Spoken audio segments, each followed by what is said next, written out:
to the kitchen. It's Thursday, so happy Thursday. Today we are going to be doing something different. So as I mentioned last week, it's not going to be pressure canning every week, though there will be lots of it coming. Now it's tomato season here in the UK, and although I haven't been getting as many tomatoes as I hoped for based on what my plans were for this year, I've actually topped up from our local greengrocers. So I went and bought a few kilos of these. Oh, lovely tomatoes. Now they don't have the Roma paste variety that I wanted, so you know the long plum tomatoes. Now I'm looking for some of those still because we've got some. So these ones here are homegrown. Just look at those beauties. I'm so pleased with them. We've got quite a few of them, but not enough for the recipes that I want. So today I thought what I might try is something that I saw on the Elliott homestead. So I've seen a couple of her videos over the past however many years or whatever, but I've never actually really watched with the intensity that I watch some of the other YouTube channels. But the recipe that I'm going to do today came up a few times, and each time it keeps linking me back to her website. So I thought, well, it's a sign. And today we're going to be doing a fermented salsa.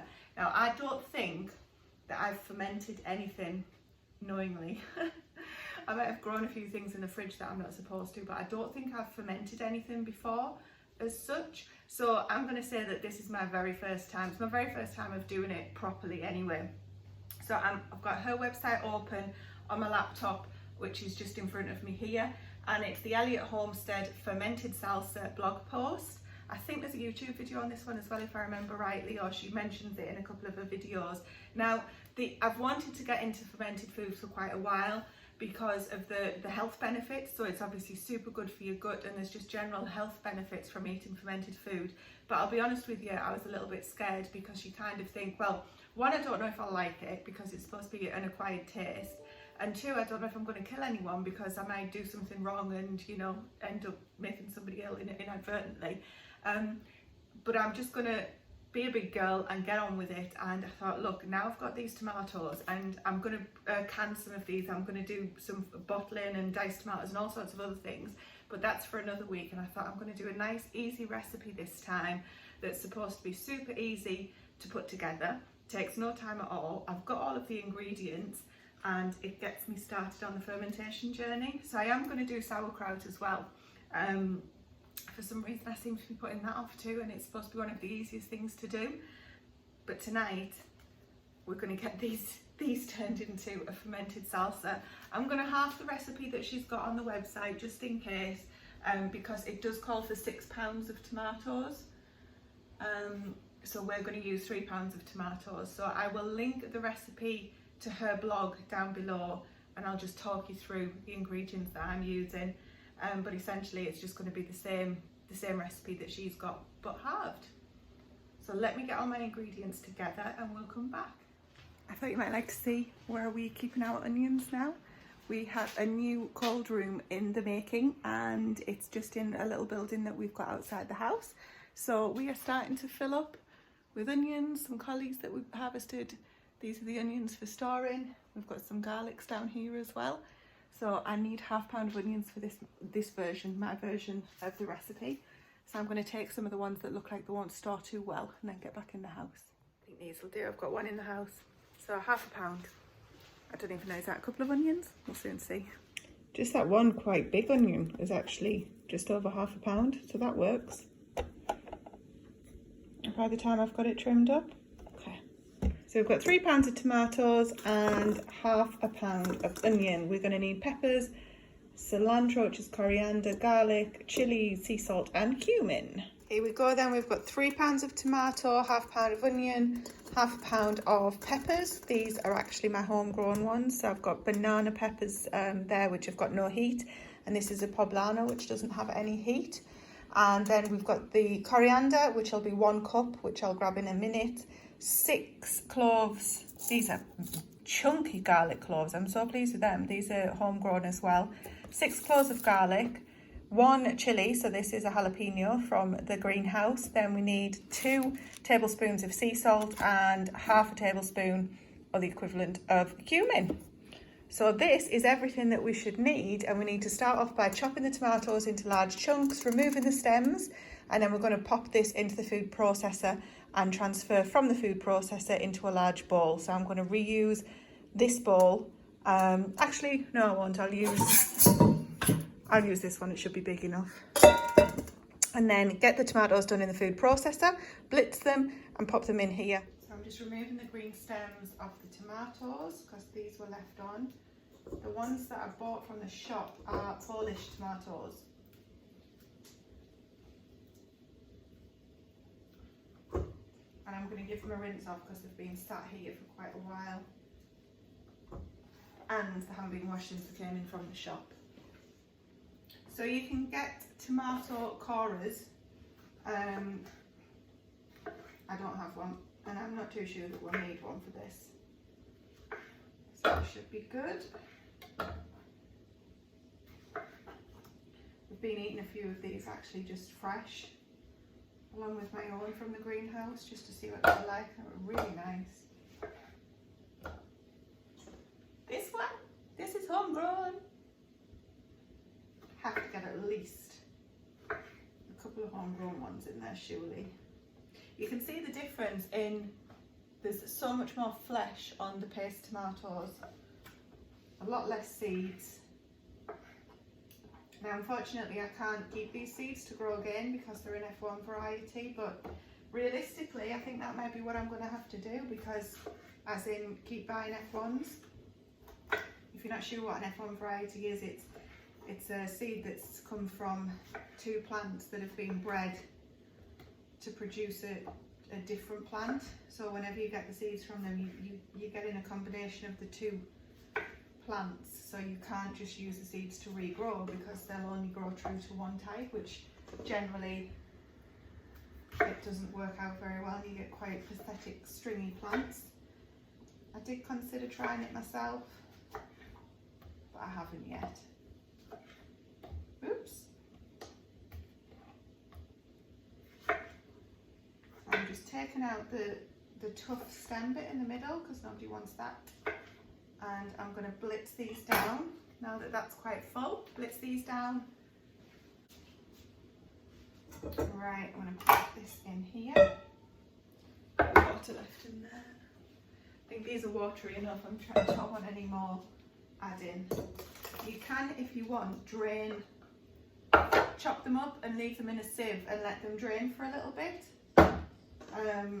Don't throw that juice away though, you can keep that for obviously tomato juice, but I'm okay with, we'll see what it's like the first time, and if it's too watery, then next time we can either use just the Roma paste tomatoes, or I'll let them drain.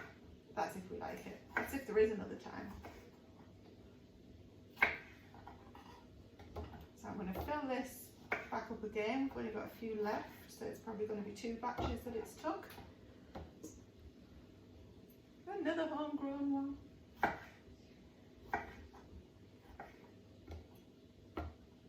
There's so much produce coming in from the garden at the moment, it's difficult to keep on top of it. Difficult in a good way. I wouldn't want it any other way. But the good thing about this recipe as well is that, you know, it's supposed to be quick, which it's proven to be. And especially in August, when the harvests are coming in thick and fast, we're pushed for time. Because obviously we're working full time as well.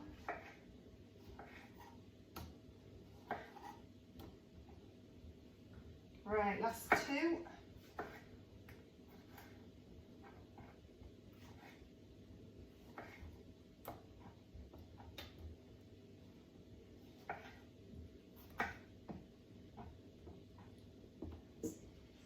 Last one.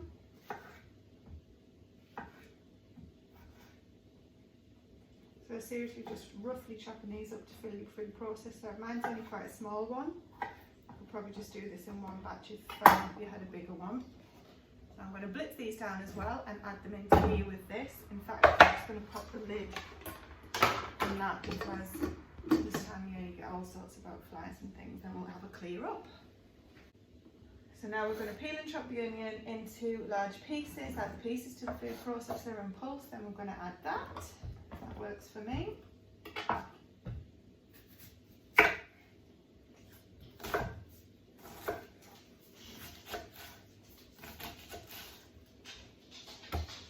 Wow, eyes are watering.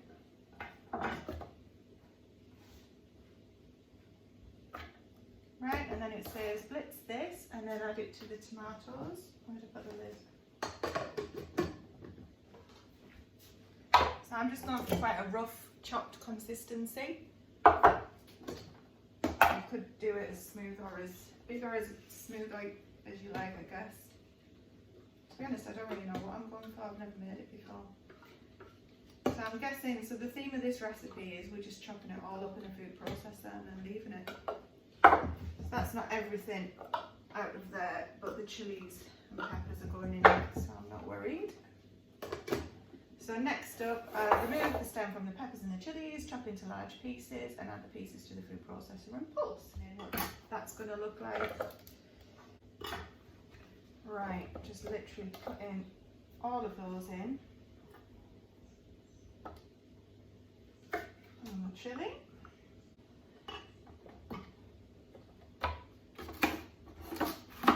Back to the food processor.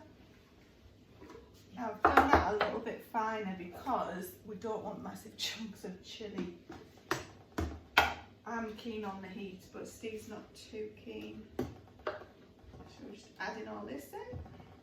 Now I think this is the last thing that we're using the food processor for, so I'll try and get it all off. I don't know if everybody's used one of these silicone spatulas before, but it was a revelation to me.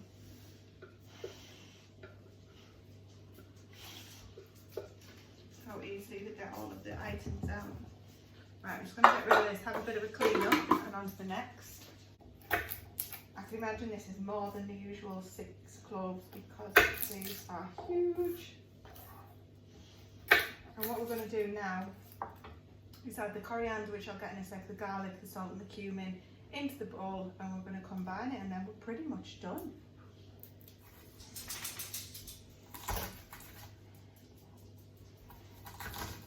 This little mince I found so much better, can you see that, without dropping garlic everywhere, than those presses, because every time I used the press I'd leave more in the press and I could never get it out.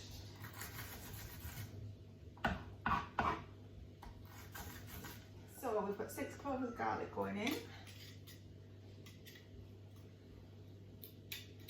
I'm not too worried if it's minced amazingly well, because I quite like some chunky garlic.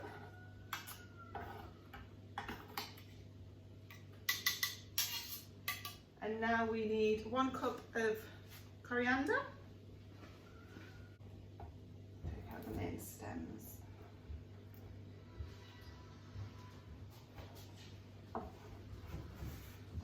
So this wants to be minced, it says, so I'm just getting that chopped as fine as I can.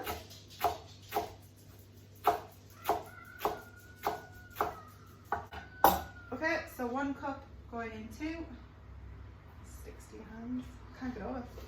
That smells so good. Hi darling. And then we need 2 tablespoons of sea salt and ½ tablespoon of cumin.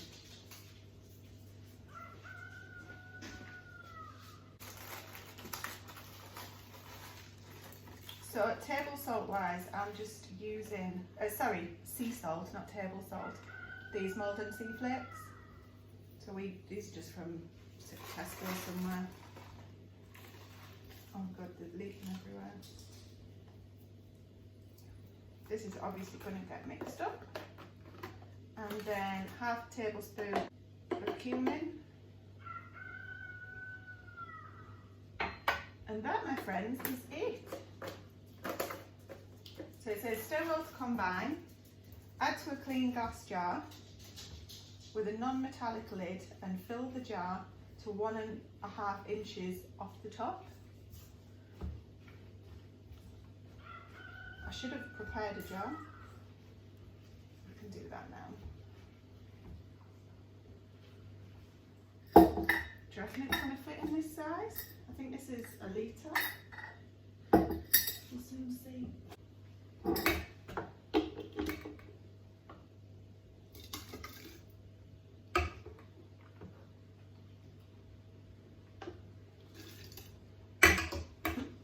Slight difference between me and the Elliot Homestead. She's a lot more glamorous.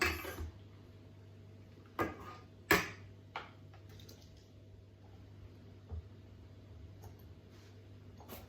then at least I know how much it makes for next time if we like it.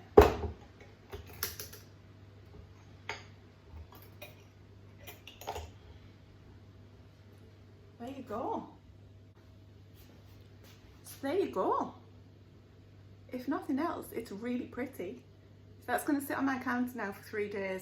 I shall burp it for the next 3 days and make sure there's no gases that are forming and we don't have an explosion or anything like that. I've got a little bit left there that I'm going to put in a Kilner jar. Bring it up away, make sure there's no flies or anything. And I'll just see how I get on with both of them. At least, as I say, I know how much it makes for next time. And next week, as part of next week's update, I'll let you know how it goes. First time I've done it, I feel it was so easy. I'm not just saying that either. So thank you for watching again tonight. Some of these will be super quick recipes, some of them will take a lot longer. Today it needed to be super quick because I've got so much to get done. But yeah, thanks for hanging with me, and I'll talk to you in the comments below. Don't forget to give the video a like and subscribe if you want to see more content. Bye for now though.